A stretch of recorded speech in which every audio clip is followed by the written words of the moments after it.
এই সন্তান আপনার জন্য আযাবের কারণ হতে পারে, আবার এই সন্তান আপনার জন্য সদকায়ে জারিয়া হতে পারে। একদম সহিহ হাদিস যে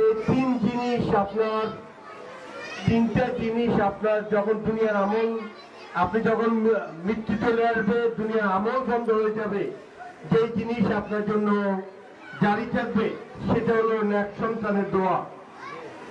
রব্বির হামহুমা কামা রাব্বায়ানি সগীরা, এই দোয়াটা যে হে রব্বুল আলামিন, তুমি আমার পিতামাতাকে ক্ষমা করে দাও যেভাবে তারা আমাকে শৈশবে লালন পালন করেছে।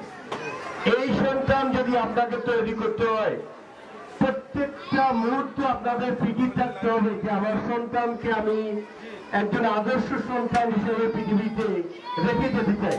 এই দুনিয়াতে আমি যে মুহূর্ত থাকবো, একটু কথা বলা যাবে না প্লিজ, এই দুনিয়াতে আমি যে মুহূর্ত থাকবো, যতটুকু সময় আমার হায়াত থাকবে দুনিয়াতে, এই দুনিয়া আমাদের সময় একটা ট্রানজিশন পিরিয়ড।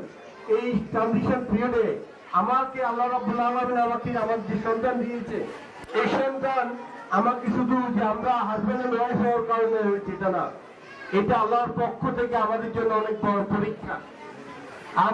আমি আপনাদেরকে বলি, নূহ আলাইহিস সালাম তার সন্তানকে ইসলামের দিকে, দ্বীনের দিকে দাওয়াত দিয়ে আনতে পারেন নাই, জানেন কিনা? নবীদের পক্ষ থেকে